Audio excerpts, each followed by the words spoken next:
Elias e Clara encontraram o que chamavam de casa para sempre. Uma construção vitoriana de 2 andares, com janelas que pareciam olhos sábios e um carvalho antigo no quintal que estendia seus galhos como um abraço protetor. Para eles, não era apenas tijolo e argamassa, era o receptáculo de um futuro que eles haviam meticulosamente planejado. Mal sabiam eles que as fundações daquela casa repousavam não sobre a terra, mas sobre a frágil arquitetura da mente de um homem. As primeiras semanas foram idílicas, caixas desfeitas, risadas ecoando pelos corredores vazios, o cheiro de tinta fresca misturado com o perfume de Clara. Foi ela quem sentiu primeiro. "Elias, você ouviu isso?" Ela perguntou uma noite, o garfo pairando sobre o prato. "Um sussurro", ela disse, como o vento passando por uma fresta, mas com uma cadência quase humana. Elias não ouviu nada, mas beijou sua testa e prometeu calafetar as janelas no dia seguinte. Mas os sussurros não pararam. Eles se tornaram um terceiro inquilino silencioso. Elias começou a ouvi-los também. Eram fracos, indecifráveis, mas sempre presentes no limite da audição. Depois vieram os objetos movidos. A xícara de café favorita de Clara, que ela sempre deixava à direita da pia, aparecia na mesa da sala. As chaves de Elias, que ele jurava ter deixado no gancho ao lado da porta, eram encontradas no último degrau da escada. "Estamos apenas cansados da mudança", Elias dizia a Clara, sua voz tentando ser mais firme do que seu coração se sentia. "É só isso." O casal, no entanto, estava unido em seu medo crescente. Eles se agarravam um ao outro no escuro, ouvindo os passos que rangiam no andar de cima quando ambos estavam na cama. Eles viam, pelo canto do olho, uma sombra escura que desaparecia quando se viravam. "Não tem forma", Clara sussurrou uma noite, seu corpo tremendo nos braços de Elias. "É apenas ausência." A presença na casa parecia se concentrar em Clara. Seus pertences eram os mais perturbados. O colar que sua mãe lhe dera desapareceu por uma semana apenas para aparecer no travesseiro dela. Uma vez, enquanto tomava banho, a porta do banheiro se trancou por fora e Elias teve que arrombá-la para libertar sua esposa em pânico. O medo deles era uma entidade viva e pulsante, um elo que os unia ainda mais forte contra a escuridão que os invadia. "Temos que fazer alguma coisa", Elias declarou, depois de encontrar um dos desenhos de Clara rasgado ao meio, a imagem de um campo de girassóis, seu lugar feliz, violentamente desfigurada. Eles pesquisaram a história da casa, mas não encontraram nada além de uma sucessão de famílias normais, nenhuma tragédia, nenhum assassinato, nenhuma alma torturada para explicar o tormento. Desesperados, eles espalharam sal nas janelas e portas, queimaram sálvia até a casa ficar cheia de uma fumaça purificadora que apenas fez os sussurros se transformarem em zombarias audíveis. O ponto de virada veio em uma noite de tempestade. A eletricidade acabou, mergulhando a casa em uma escuridão quase total, quebrada apenas pelos clarões dos relâmpagos. Um estrondo vindo da cozinha os fez pular. Armados com uma lanterna e um atiçador de lareira, desceram as escadas. Todas as portas dos armários estavam abertas, escancaradas como bocas gritando. No centro do chão, os cacos de porcelana do primeiro conjunto de jantar que compraram juntos formavam um padrão bizarro. E no meio dos destroços, uma única palavra havia sido arranhada no piso de madeira: "Saia." Mas não foi isso que os quebrou. Foi o que aconteceu a seguir.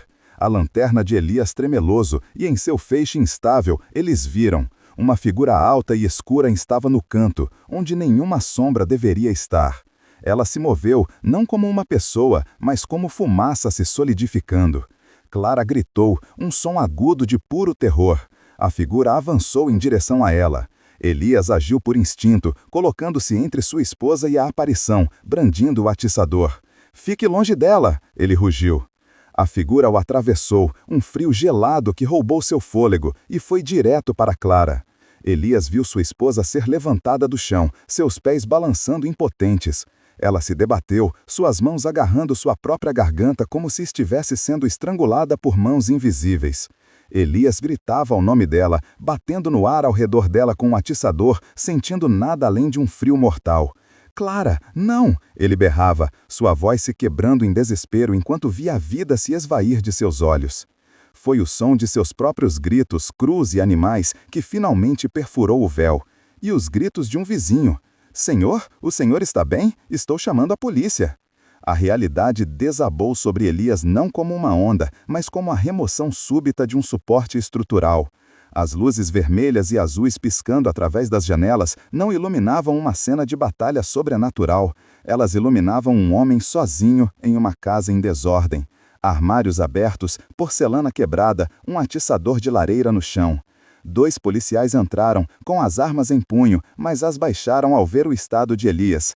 Ele estava de joelhos, embalando o ar, sussurrando o nome de Clara para um espaço vazio. Ela se foi, ele solçou para eles. A coisa a levou.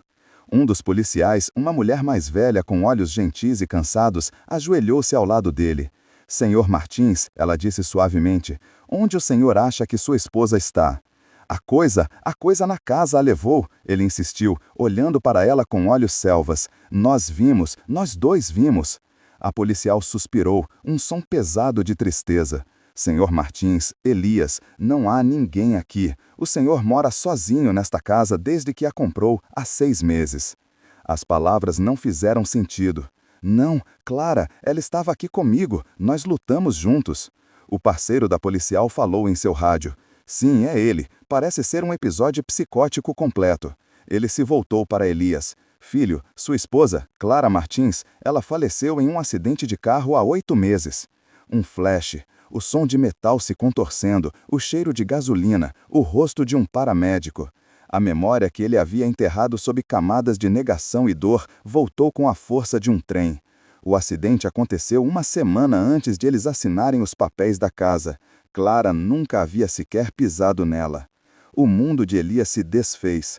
A casa para sempre. As risadas, os sussurros compartilhados, o medo que os unia, nada disso era real.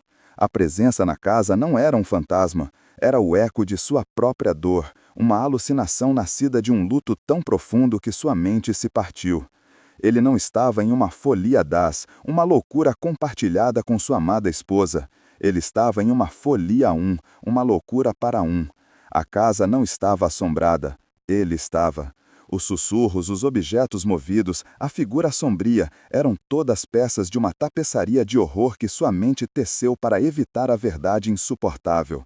Ele estava completamente e terrivelmente sozinho. Na instituição silenciosa e branca onde ele agora reside, Elias ainda conversa com Clara. Ele conta a ela sobre o dia deles, sobre os fantasmas que ainda os assombram. E em sua mente, ela ainda responde, seu amor um bálsamo para o terror que ele mesmo criou.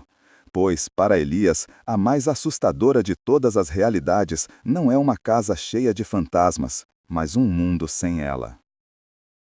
Esta história foi uma apresentação de Contos das Sombras.